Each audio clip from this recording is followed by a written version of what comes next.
ইনিদেরকে নেওয়ার পর শানের মনে পড়েছে ফাস্ট্যাগ রিচার্জ করার জন্য। যখন রিচার্জ করতে গেছে তো কেওয়াইসি ভেরিফিকেশন হয়নি, এইসবের জন্য রিচার্জ আর করতে দিচ্ছে না।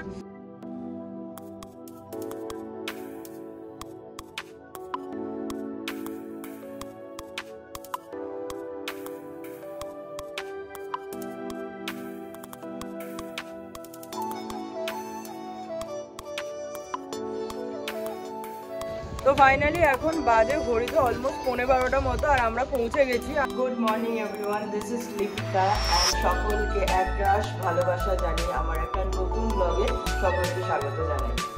তো আজকে হচ্ছে 31 ডিসেম্বর, এখন ভোরবেলা হচ্ছে 5:15 মতো বাজে। আমরা যাচ্ছি সব ভাই বোনেরা মিলে মন্দারমণি।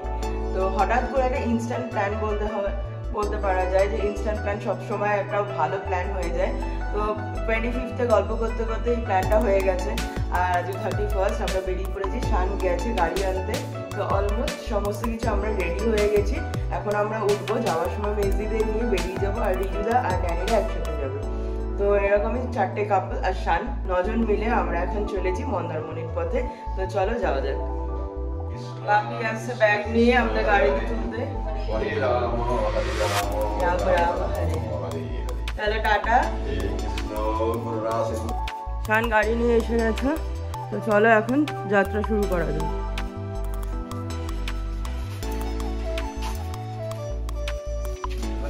তো আমরা এখন মেজদিদের বাড়ি এসে গেছি। ওই যে চিন্টু দৌড়াচ্ছে, দৌড়ে দৌড়ে আসছে। তিনি টুপিটা দেখো, এই যে আমি এরকমই টুপি কিনে দিতে বলেছিলাম।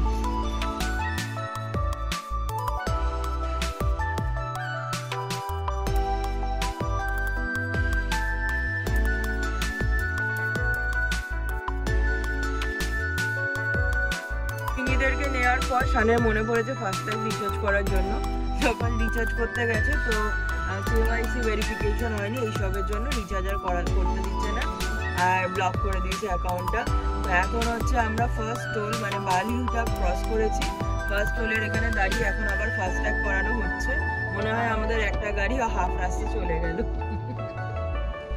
এই যে চিন্টুকে খুব কিউট লাগছে। আমি চিন্টুকে বলেছি সিকিম যাওয়ার সময় আমি টুপিটা নিয়ে যাবো।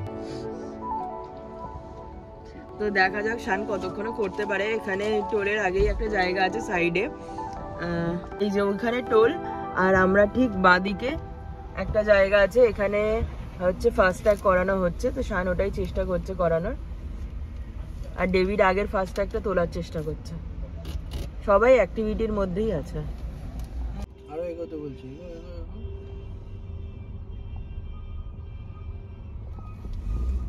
So finally thank you, drive safe. ইস্যুটা হচ্ছে সলভ হয়েছে।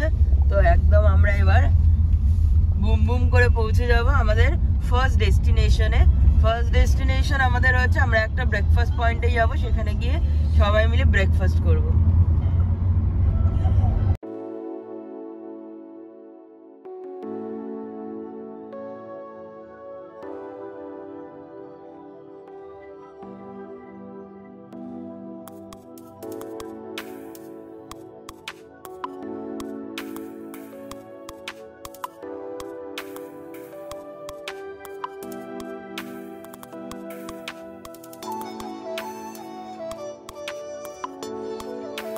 তো আমরা পৌঁছে গেছি আমাদের ফার্স্ট ডেস্টিনেশন ব্রেকফাস্ট করতে।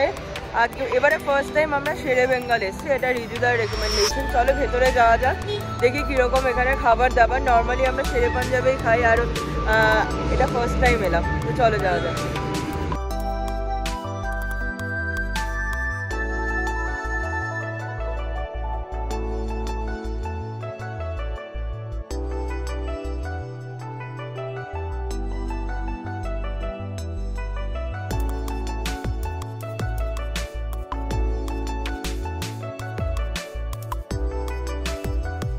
এই শেরে বেঙ্গল ধাবাটা মেছেদার কাছে, একদম কাছাকাছি, আর অনেকটা এরিয়া জুড়ে। মানে এখানে সিটিং ক্যাপাসিটি কিন্তু অনেকটা।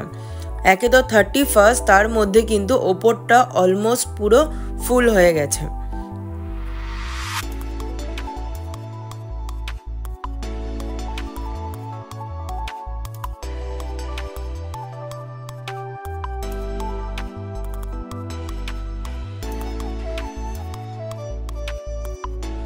শানের এই ফাস্ট্যাগের চক্করে আমাদের সকাল সকাল চা কফি কিছুই খাওয়া হয়নি, তাই ডেভিড সকালে এসেই আগে কফি আর আমি একটুখানি চা খেয়ে নিয়েছিলাম।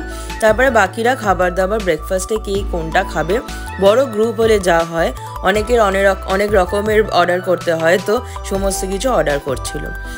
ফার্স্ট টাইম কিন্তু চাটা আর কফিটা কিন্তু দুটোই বেশ ভালো লেগেছিলো। আমরা খুব সর্টেড মেনু অর্ডার করেছিলাম। দুটো আমাদের যে ছোট বাচ্চা ছিল তাদের জন্য আমরা পুরি আর সবজি অর্ডার করেছিলাম। পুরিগুলোর কোয়ান্টিটি আর মানে এতটাই বেশি ছিল যে একটা বাচ্চার জন্য অনেকটাই হেভি হয়ে গেছিলো। আর আমরা পার কাপল ওয়াইজ একটা করে আলুর পরোটা, তারপরে হচ্ছে ধোসা, ডেভিড ওর জন্য এগ স্যান্ডউইচ, আর হচ্ছে লাস্টে হচ্ছে আমরা সবাই মিলে একটা ডিম পাউরুটি খেয়েছিলাম। তো সব কিছু খাবারই কিন্তু বেশ ভালো ছিল খেতে।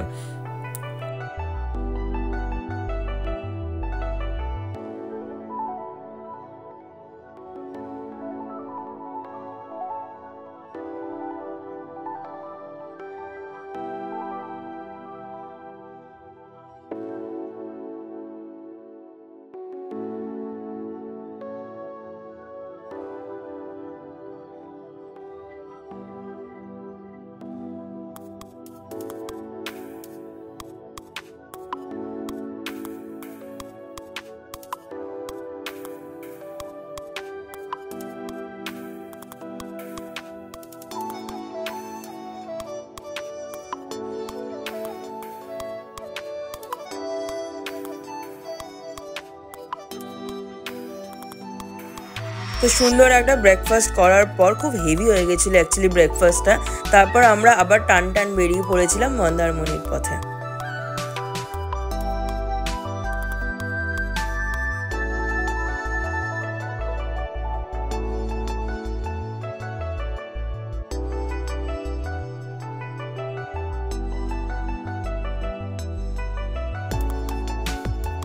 তো ফাইনালি এখন বাজে ঘড়িতে অলমোস্ট 11:15 মতো, আর আমরা পৌঁছে গেছি। আমাদের রিসর্টের নাম হচ্ছে গোয়া বিচ রিসর্ট। তো একটু ফ্রেশ হয়ে নিই, তারপরে তোমাদেরকে দেখাচ্ছি পুরোটা, বাট এখন একটুখানি বাইরেটা দেখিয়ে নিই, চলো। তো এটা হচ্ছে আমাদের রিসর্ট, আর রিসর্টের ওখানে হচ্ছে রেস্টুরেন্ট, সামনে একদম সোজাসুজি। আমি দেখছি যে আমাদের রুমগুলো কোন দিকে, রিজু দ্বারা অলরেডি ঢুকে গেছে। এদিকে রুমগুলো হলো তো ভীষণই ভালো হয়, এখান থেকে সি ভিউ ভীষণ ভালো।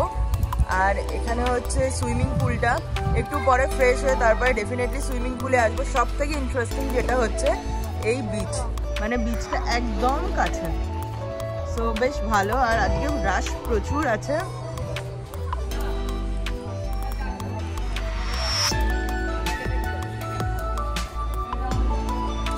তো চলো এখন যাওয়া যাক।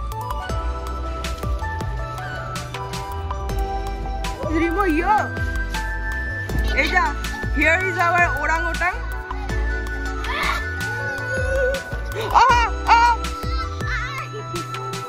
এই জলটা পড়ে। তো due to 31st R 1st জানুয়ারি এই দুটো দিন আমরা বুকিং করে, মানে এই দুটো দিন অ্যাকচুয়ালি প্রচণ্ড রাশ, মন্দারমণি হোক দীঘা হোক সমস্ত জায়গায়। আর এন্ড মুহূর্তে কোনো জায়গায় হোটেল পাওয়া যাচ্ছিল না। তো যেটা পেরেছি মানে রিজুদাকে বলেছি তাড়াতাড়ি বুক করো। মানে এখানে কি হয়েছে ব্যাপারটা, যে মানে এক একটা রুমের প্রাইস এত বেশি হয়ে গেছে ডিউ টু 31st, মানে যে মানে ভাবার বাইরে। এখন আমরা যে রুমগুলো নিয়েছি, 3টে রুম নেওয়া হয়েছে, 5000 ইচ নিয়েছে, আর ইনক্লুডিং অল অ্যাকচুয়ালি। তো ইনক্লুডিং ব্রেকফাস্টও আছে, আর লাঞ্চটা আলাদা, লাঞ্চ ডিনার সমস্ত আলাদা, only room and breakfast. Follow তোমাদেরকে দেখিয়ে দিই রুমটা কীরকম। অ্যাকচুয়ালি এই প্রাইসটা কিন্তু নর্মাল দিনে থাকে না। নর্মাল দিনে আমার যতদূর মনে হয় 3 থেকে 3.5-এর মধ্যে এই রুমটা পেয়ে যাবে, বাট এখন প্রাইস হচ্ছে 5000। তো চলো ভেতরে যাওয়া যাক। তো এটা হচ্ছে আমাদের রুম।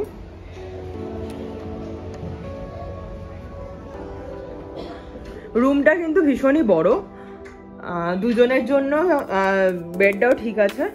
এখানে হচ্ছে দুখানা বেডসাইড টেবিল আছে, সোফা, এখানে এখন তো সমস্ত কিছু ব্যাগ ফ্যাগ রাখা। এখানে বড় একটা উইন্ডো আছে, ডেভিড নর্মাল বেরিয়ে যাচ্ছে। এটা হচ্ছে ড্রেসিং টেবিলের মতো, টিভি, এখানে হচ্ছে সমস্ত কিছু জিনিসপত্র রাখার একটা বড় অ্যারেঞ্জমেন্ট। এখানে একটা টেবিল আছে, সেন্টার টেবিল, আর সব ড্রয়ার প্রচুর আছে, প্রচুর ড্রয়ার দেওয়া আছে।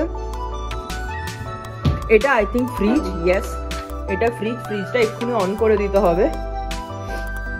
এখানে ইলেকট্রিক কেটেল, এটা আই থিঙ্ক বাথ সেট আছে, ব্রাশ অ্যান্ড কোম।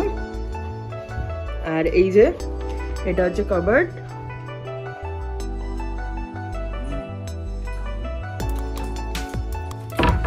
এটা আই থিঙ্ক আলমারি টাইপেরই আছে, এখানে ব্যাগ ট্যাগ রাখার জন্য ঠিক আছে বেশ জায়গাটা।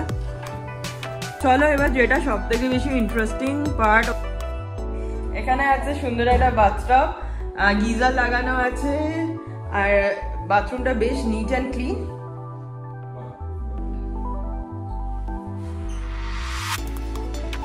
এখানে একটা বেসিন আর মিরর। এভাবেই আমরা 31st ফুল ফ্যামিলির সাথে এনজয় করার জন্য পৌঁছে গেছিলাম মন্দারমণি। মন্দারমণির পুরো ব্লগ দেখতে হলে please follow me, Lipika Sarkar blog. দেখা হচ্ছে খুব শিগগিরই আরও একটা মন্দারমণি সুন্দর 31st ব্লগ নিয়ে। সবাই খুব ভালো থেকো, সুস্থ থেকো, আর সকলকে অনেক অনেক ভালো রেখো।